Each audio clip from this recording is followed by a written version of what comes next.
بسم اللہ الرحمن الرحیم۔ السلام علیکم ناظرین، دین دنیا چینل میں آپ کو خوش آمدید کہتے ہیں۔ ناظرین، ڈاکٹر ذاکر نائک ہر لحاظ سے دوسروں سے مختلف ہیں۔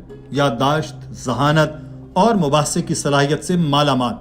بولتے وقت مختلف مذہبی کتابوں کے حوالے ایسے دیتے ہیں جیسے سپر کمپیوٹر کھلا ہو۔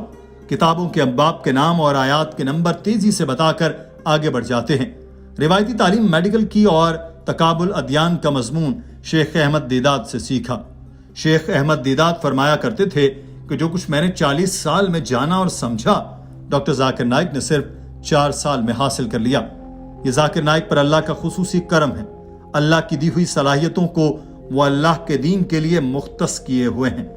مگر کیا آپ نے کبھی سوچا ہے کہ ڈاکٹر صاحب کیسے اس مقام تک پہنچ پائے کہ بغیر کتاب کھولے سب کچھ ور دہرا دیتے ہیں؟ یہ سوال ایک خاتون اور ایک شخص نے مختلف مواقع پر کیے۔ انہوں نے پوچھا کہ ڈاکٹر صاحب، آپ کی یادداشت بہت کمال کی ہے، کیسے آپ اتنا کچھ یاد کر لیتے ہیں؟ اس مقام تک آپ کیسے پہنچے؟ This is the last question from Sister Vandana. Your memory and grasping is phenomenal.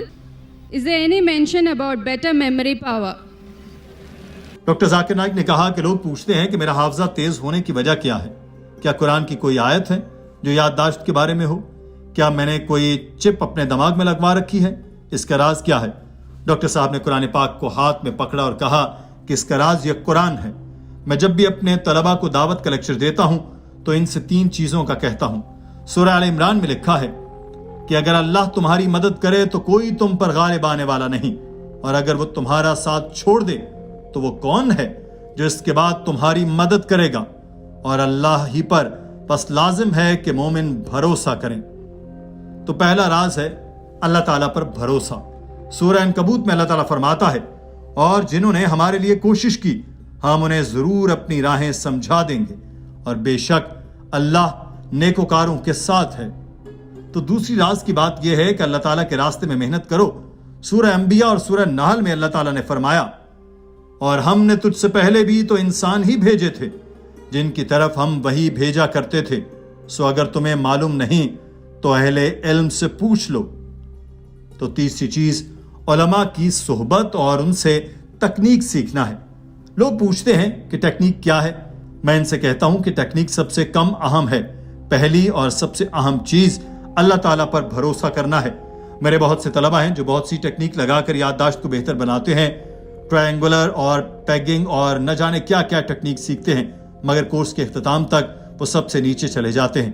سب سے اہم چیز اللہ تعالیٰ پر بھروسہ اور دوسری سخت محنت ہے۔ تیسری ٹیکنیک اپنے آپ ہی آ جاتی ہے۔ Number 1 is faith in Allah.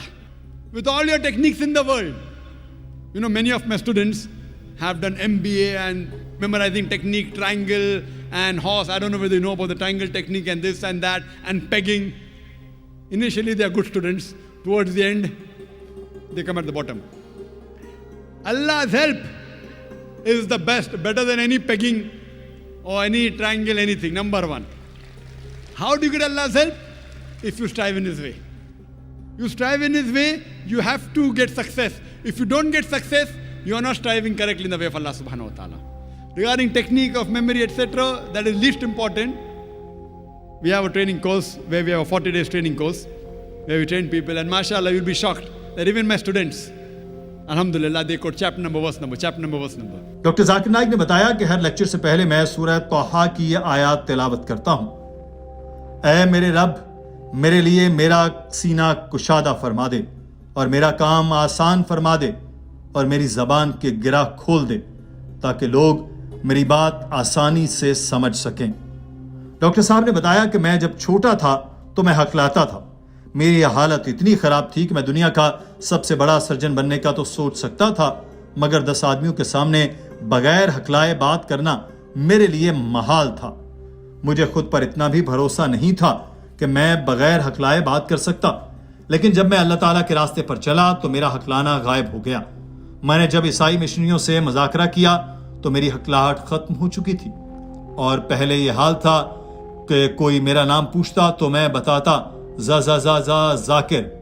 میں اسٹیج پر بھی اچانک آیا، میرا جو ساتھی اسٹیج پر بولتا تھا اس کو بخار ہو گیا تو میں اس کی جگہ لینے آیا، بولنا شروع کیا تو پھر پیچھے مڑ کر نہیں دیکھا، اور آج میں یہاں ہوں۔ ہم نے بہت بڑے بڑے اجتماعات کیے، سب سے بڑا اجتماع 10 لاکھ لوگوں کے ساتھ تھا. یہ سب اللہ تعالیٰ کی کرم نوازی کا کمال ہے.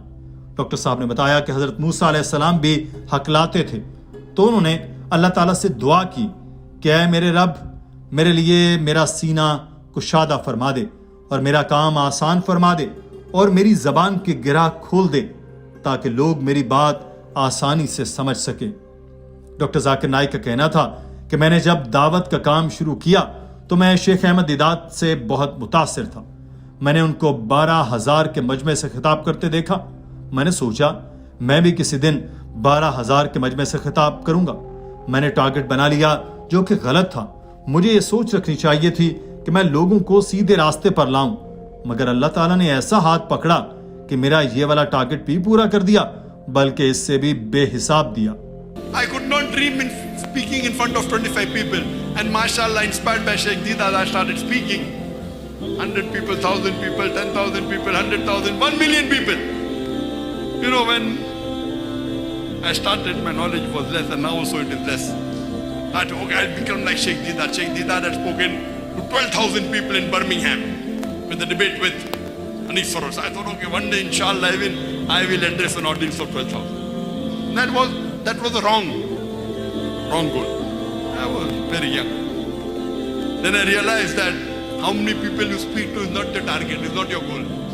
But Allah made me fulfill my wrong goal also.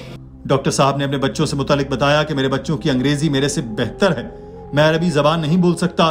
میرا بیٹا میری بیٹی مجھ سے اچھی انگلش بولتے ہیں، مجھ سے اچھی عربی بولتے ہیں، مگر میں انہیں ایک بات ہمیشہ کہتا ہوں کہ اللہ تعالیٰ کی مدد کے بغیر آپ کچھ نہیں ہیں.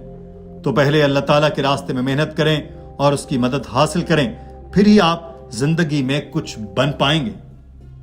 دوستو، آج کی ویڈیو کے بارے میں آپ کی رائے کیا ہے؟ کمنٹ سیکشن میں ضرور آگاہ کیجیے گا. اپنا خیال رکھیے. اللہ حافظ.